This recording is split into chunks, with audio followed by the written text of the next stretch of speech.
Bonjour, nous voici sur la vidéo pour la grammaire au jour le jour pour ce lundi 16 mars 2020. Donc dans cette petite vidéo, je vais vous présenter plusieurs activités à réaliser autour du groupe nominal et bien sûr la grammaire dans la phrase. Donc on commence par un petit rappel avec le groupe nominal. Dans le groupe nominal, qu'est-ce qu'on trouve dans ce groupe de mots? Alors, en premier lieu, on va trouver un nom-noyau. Le nom-noyau, c'est ce qui est au cœur du groupe nominal. Sans lui, il n'existe pas de groupe nominal. Donc, il y a deux catégories de groupes de noms. Vous avez le nom commun, qui est comme un autre, exemple un chat, une souris, et le nom propre, qui est propre à chacun. Donc là, en l'occurrence, sur la carte mentale, on avait l'exemple de Jack et John, qui est ici. Ensuite, le nom est généralement accompagné d'un déterminant. Il a le même genre et le même nombre que le nom. C'est ce qui est indiqué ici sur notre carte mentale. Et il accompagne presque toujours le nom commun, parce que les noms propres, généralement, il n'y a pas de déterminant. Ensuite, le groupe nominal, il peut être composé d'adjectifs. C'est la partie en vert de notre carte mentale ici. Et donc l'adjectif s'accorde en genre et en nombre. Donc on a exemple ici un bec coloré, des becs colorés, une plume colorée et des plumes colorées. Donc vous voyez à chaque fois on a la marque du genre et du nombre en fonction de ce que l'on dit. Donc maintenant qu'on a fait ce petit rappel, on va pouvoir se lancer justement à trouver les adjectifs dans l'exercice suivant. Premier exercice. Entoure les adjectifs dans les groupes nominaux suivants.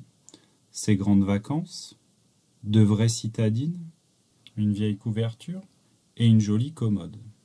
Passons maintenant au deuxième exercice. Souligne les noms dans les groupes nominaux suivants. Alors attention, parce que dans les groupes nominaux suivants, il y a parfois plusieurs noms communs à repérer. Donc il faudra être vigilant lorsqu'on les repérera dans la phrase.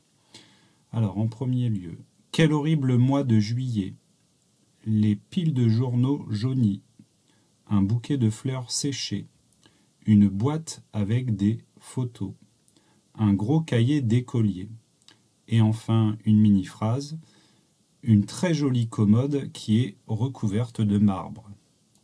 On continue avec une troisième activité qui peut se faire directement à l'oral, on n'est pas obligé de la faire à l'écrit.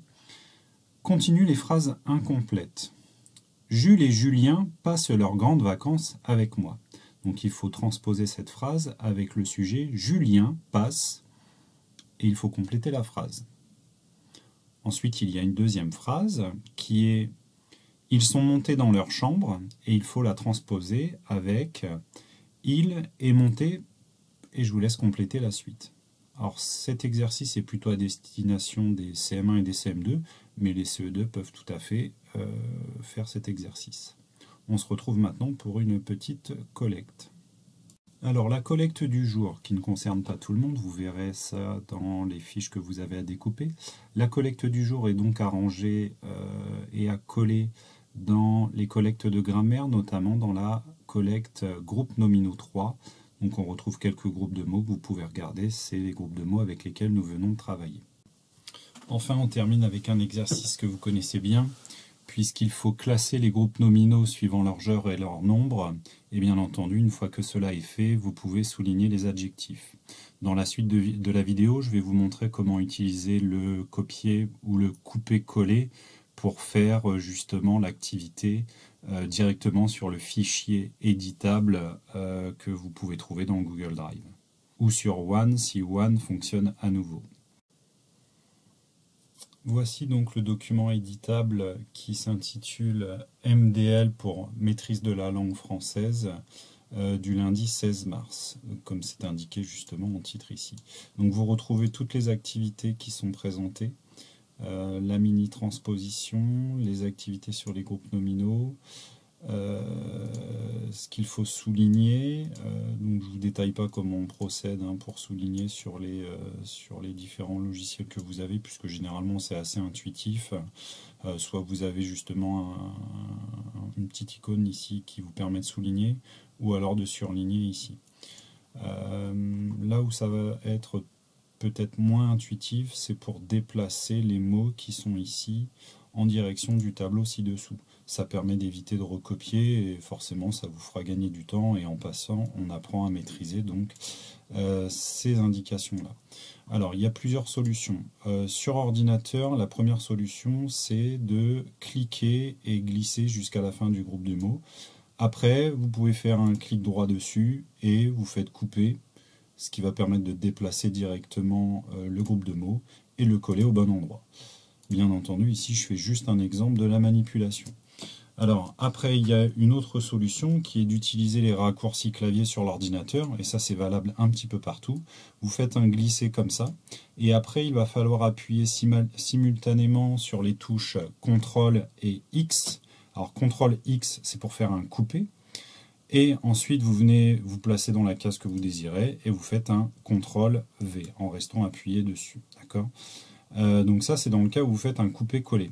Si vous désirez faire un copier-coller, donc vous glissez jusqu'au bout du mot, voilà, et vous faites cette fois un CTRL C pour copier, et vous allez mettre dans la case que vous voulez, et vous appuyez sur CTRL V. Et là, ça permet voilà, de déplacer directement le groupe de mots. Mais là, vous l'avez vu, ça l'a recopié. Je ne l'ai pas juste déplacé. Donc, pour éviter de se tromper, l'idéal, c'est de faire un coupé-coller. Comme ça, au moins, vous déplacez les mots au fur et à mesure et vous êtes tranquille. Donc, exemple, là, c'est grandes vacances. Hop, je vais le ranger ici. Bien sûr, c'est pas la bonne réponse, mais on s'en moque. C'est juste pour montrer la manipulation. Donc là, pareil, je refais un coupé-coller et que je vais ranger ici. Voilà. Alors, sur les tablettes, sur les smartphones, il faut procéder un petit peu de la même manière, sauf qu'il va falloir faire un appui long. Il faut faire un appui long avec le doigt, et ainsi vous allez avoir des curseurs qui vont apparaître pour justement sélectionner, comme je le fais là, en cliquant et glisser sur l'ordinateur. Et après, il y a copier-coller ou couper-coller qui risque d'apparaître. Donc voilà pour ces dernières indications, bon courage et on se retrouve bientôt pour une prochaine vidéo.